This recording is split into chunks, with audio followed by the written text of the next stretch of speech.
I'm a big believer in love. I am a big believer in marriage. I just think if you're not prepared to acquire the skills that will make you successful in marriage, then don't get married. What are those skills? So the generic While answer, having a huge vision and conquering that vision. well, the great news is it's exactly the same. The same thing that makes me being good as an entrepreneur makes me good as a husband. And I'm willing to make that statement knowing that you could ask my wife and you will see her. Great. Yeah, she will back it up. I promise. And only because I grind it out. I work my ass off, right? So, and I accept the realities of the human condition. And I think that's one thing that people don't do a lot. And I get asked to speak a lot about, how has Quest been successful? And every talk I give is some variation of every problem you're having in your company is a result of you not acknowledging some reality of the human condition, right? So your employees are not sinister. They're not trying to bring you down. They just don't feel significant in your business. So they are lurching, they're groping in the dark to find significance. And once you understand that, I can provide you significance, and then you can go on and do something. So communication, but very specifically, understanding where the other person is coming from so that you can talk to them in a way that they can actually hear you. Yes. So my wife and I define words. So I'll give you an example. We define the word important. If I say, hey, this would really mean something to me if you did that, no alarm bells go off. Hey, I really need you to be there. No alarm bells go off. Hey, it's important to me that you be there. I'll drop whatever I'm doing and be there. That's like, this is the most important thing. 100%. Yeah. So if you use the word important, everything else stops and I come and do that. That way there's none of the miscommunication of, but I told you how important it was to me. Interesting. So how did you learn that? Through pissing off my wife over and over and over, and finally realizing, okay, wait, communication is what I do. Yeah. How are we missing each other? So I just had the sense we were two ships passing in the night. And so we decided we were going to start defining terms. Like, what does that mean to you? If she calls me twice, I can ignore it.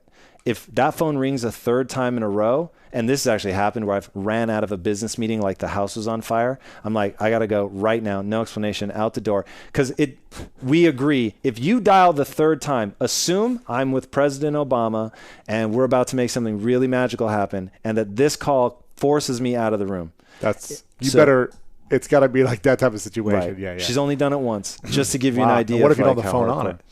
on it? Then I'm screwed. That's just bad mojo. But I've got the Apple Watch now, so we're good. We're good. Wow. This is fascinating. Yeah. And has there ever been a moment in your marriage where you felt like this is taking you away from your vision, or it's not going to work, or challenging times where it made you question it? No, but there's definitely, because my wife is in the business. If she wasn't, for sure. And there for a while in the company before, I was working more hours certainly than I am now, because I was so terrified that I would never figure the code out and get out of where we were, because my wife and I started very poor. I joke because her father's very successful. Just down the street somewhere. Literally, in a small one-bedroom apartment, tiny one bedroom, 700 square feet.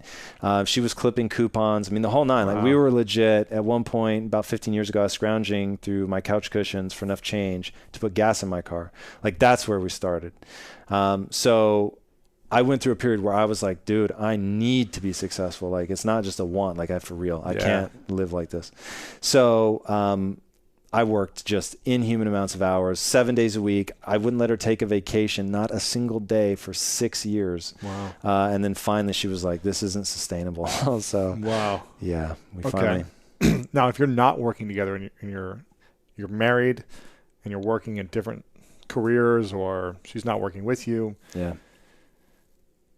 how do you work that out? I mean, if you're working all these hours, how do you communicate in a way that's, you're there for the marriage, but also there for your entrepreneurial dream? There's a lot of entrepreneurs listening that might have that question of like, how do I manage the balance to make sure that I'm there for my wife, or wife is there for the husband, but also going after the dream and the vision and making it happen, and not sacrificing that time for the dream, that time for your vision, and feeling like it's a compromise. Yeah. Or a sacrifice. I think it's the same advice for people in relationships as it is for parents. They've done studies on this, and it doesn't matter how much time you spend with your kids, to a point, obviously. If you're not like spending some time, it's going to be a problem. But it's not the time, it's the happiness level that you show when you're together. So if you're with your kids 5 hours a day and you're miserable, you're unhappy, you feel lost, you're depressed, that's not great for the kids, right? They're not going to establish good relationship with you.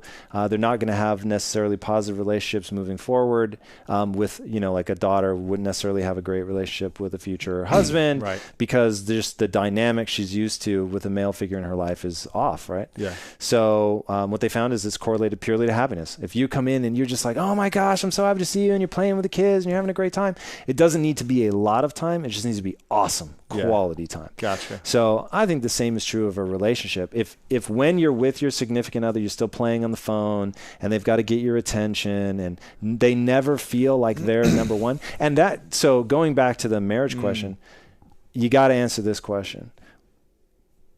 The whole point, the only reason in my mind to be in a long-term committed relationship is how good it feels to be one person's number one, not number two, number one. I would not stay with my wife if I wasn't her number one. And I would encourage her not to stay with me if she wasn't my number one. Yeah. Like she knows in all the world, no matter how bad it gets, we lose the house, the company crumbles, everything goes to hell, our families pass away, all of it. She's got one person for whom she is number one. She is it. Nothing is more important. The business means a lot to me. Accomplishing what I want in life means a lot to me. Yeah. Ending, metabolic disease, that means a lot to me. But it doesn't even compare to what she means to me and the way she makes me feel. Yeah. And if I had to pick, and I've had moments where I've gotten to prove this to her, that is her. It's her all day. Wow. So if you're in a relationship where somebody makes you feel that's just a rad feeling.